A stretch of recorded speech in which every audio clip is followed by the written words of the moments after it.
1 अप्रैल से नया वित्त वर्ष शुरू होने जा रहा है और हर वित्त वर्ष से पहले सरकार कई बड़े ऐलान करती है जिसके नियम बदलते हैं जो 1 अप्रैल से लागू होते हैं। इसी तरह 1 अप्रैल 2025 से भी कई महत्वपूर्ण नियम बदलने जा रहे हैं जो आपकी जेब और रोजमर्रा की जिंदगी पर असर डाल सकते हैं। इस महीने में 10 मुख्य नियम बदलने वाले हैं। एलपीजी गैस सिलेंडर से लेकर एटीएम चार्ज, यूपीआई ट्रांजैक्शन से लेकर इनकम टैक्स और टोल टैक्स से जुड़े नियम बदलने जा रहे हैं। तो अप्रैल का महीना अपने साथ क्या क्या बदलाव लेकर आ रहा है, इसकी पूरी डिटेल जानते हैं इस रिपोर्ट में।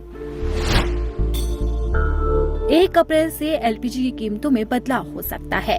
हर महीने की शुरुआत में एलपीजी की कीमतों में बदलाव होता है और सुबह 6 बजे से नई दरें लागू हो जाती है। जैसे सिलेंडर सस्ता हो रहा है या महंगा हो रहा है, इसकी जानकारी सामने आती है। वहीं इसी के साथ ही 1 अप्रैल से सीएनजी, पीएनजी और एटीएफ के दाम भी बदल सकते हैं। कहा जा रहा है कि पहली तारीख से ये संशोधन देखने को मिल सकता है। वहीं कंपनियां एटीएफ के भाव में भी 1 अप्रैल 2025 को बदलाव कर सकती है। इतना ही नहीं, 1 अप्रैल से यूपीआई ट्रांजैक्शन के नियमों में भी बदलाव किया गया है। 1 अप्रैल से जिन मोबाइल नंबरों से जुड़े यूपीआई खाते लंबे समय से इस्तेमाल नहीं किए गए, उन्हें बैंक रिकॉर्ड से हटा दिया जाएगा। इसी के साथ ही रुपए डेबिट सिलेक्ट कार्ड में कुछ बड़े अपडेट्स हो रहे हैं जो 1 अप्रैल 2025 से लागू होंगे। इनमें फिटनेस, वेलनेस, यात्रा और मनोरंजन शामिल है। केंद्रीय कर्मचारियों को गारंटीकृत पेंशन देने वाली यूनिफाइड पेंशन स्कीम यानी कि यूपीएस की शुरुआत होने जा रही है। पोर्टल पर 1 अप्रैल से केंद्रीय सरकारी कर्मचारी अप्लाई कर सकेंगे। नए टैक्स स्लैब के तहत सालाना 12 लाख रुपए तक कमाने वाले व्यक्तियों को टैक्स का भुगतान करने से छूट दी जाएगी। ये नियम भी 1 अप्रैल से लागू होने जा रहा है।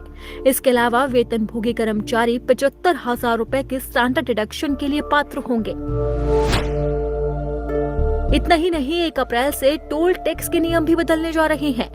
नेशनल हाईवे अथॉरिटी यानी कि नाए टोल टैक्स की दरों में बढ़ोतरी कर सकता है, जिसका सीधा असर आपकी यात्रा पर पड़ सकता है। 1 अप्रैल को एटीएम से जुड़े कई बदलाव हो सकते हैं। बैंक पैसे निकालने की सीमा को घटा सकती है। वहीं फ्री लिमिट के बाद लगने वाले कैश विड्रॉल शुल्क को 17 रुपए से बढ़ाकर 19 रुपए कर सकती है।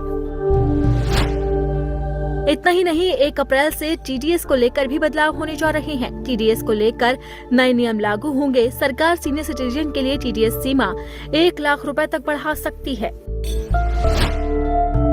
इसी के साथ ही कई बैंक 1 अप्रैल से पॉजिटिव पे सिस्टम लागू कर सकते हैं, जिसका असर आम जनता की जिंदगी पर होगा।